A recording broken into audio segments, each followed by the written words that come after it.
Okay, let's dive right in by looking at an absolutely massive figure. $634 million worldwide at the box office. I mean, this number instantly proves the staggering scale, and really, the ultimate triumph of the film we're dissecting today. Welcome to today's Explainer, where we are going to unpack the 2025 blockbuster simply titled F1. Directed by Joseph Kosinski and starring Brad Pitt as a veteran racer seeking redemption, this film completely blurred the lines between Hollywood and real-world motorsport. It's a fascinating case study in modern cinema, and we are going to look at exactly how they pulled the whole thing off. Here's our track map for today's Explainer. We'll cover 1. The plot and the players, 2. Filming on the real grid, 3. The sound of the track, 4. Hurdles and high costs, and finally, 5. Crossing the finish line. Section 1. The plot and the players. Let's get right to it. Alright, so the story itself. We follow our main character, Sonny Hayes, played by Brad Pitt. He was this massive 1990s F1 prodigy who suffered a devastating, career-ending crash back in 1993. Fast forward 30 years, and he's basically living as a nomadic racer for hire until he's recruited to save the struggling APX GP team from total collapse. His job? Mentor a hotshot rookie named Joshua Pierce.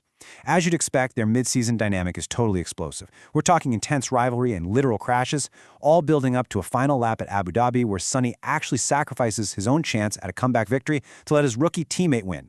It's your classic underdog story, but wrapped in this highly authentic, high-speed package. Now, what's genuinely wild here is how the production packed the grid with actual Formula One superstars. Because they shot during live F1 weekends, the movie is absolutely loaded with massive real-world cameos.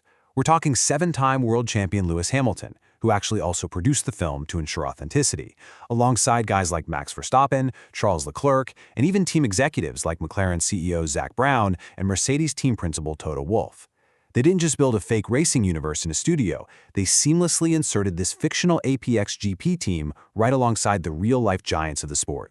Moving right along to Section 2. Filming on the real grid. Listen to this process, because it is mind-blowing. The team completely refused to rely on CGI. Step 1, they took actual Formula 2 cars and modified them with Formula 1 aerodynamics. Step 2, Apple and Sony collaborated to shrink special cameras, literally powered by Apple's A-series iPhone chips, so they could mount up to 4 of them on a single car without messing up the vehicle's weight distribution.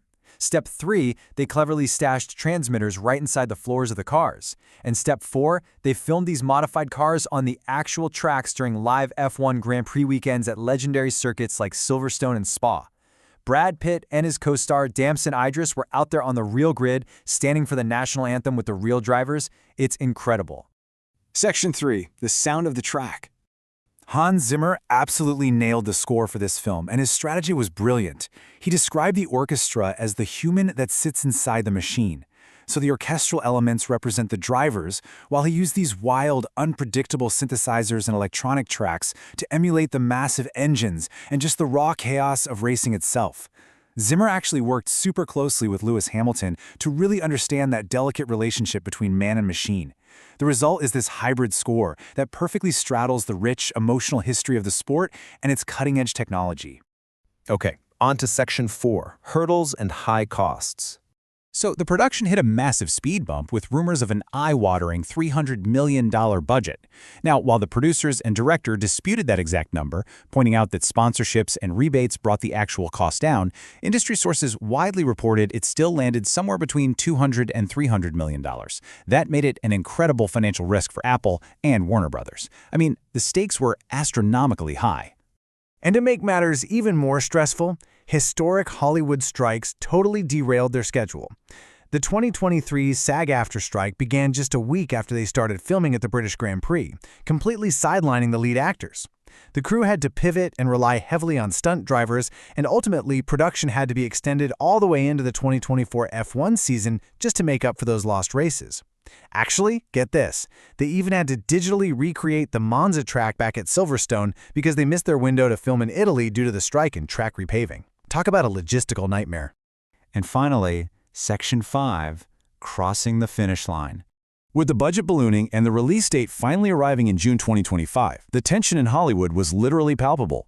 Everyone was holding their breath, wondering if audiences would actually show up for a 2.5-hour racing epic, or if those massive production delays would doom the project to be historic financial write-off. Well, they totally pulled it off. The film pulled in an explosive $146.3 million globally during its opening weekend alone. It absolutely topped the box office and secured Apple's first truly massive theatrical hit. And as we mentioned right at the top of our explainer, it ultimately grossed $634 million. That makes it the highest-grossing auto racing film of all time and, incredibly, the biggest film of Brad Pitt's entire career. But the critical reception? It's a really fascinating split. Mainstream critics and everyday audiences, they loved it. It earned an 82% on Rotten Tomatoes and an A Cinema score. The LA Times even called it muscular and thrilling. But the motorsport media were a bit tougher to please. While they definitely praised the production quality and those spectacular racing sequences, publications like Road and Track noted that hardcore racing fans will wince at some of the comedically unrealistic plot points and standard sports tropes. It really just highlights the universal challenge of balancing purist cinematic spectacle with hyper-realistic sports accuracy. Despite the purists wincing, the film just dominated the awards circuit.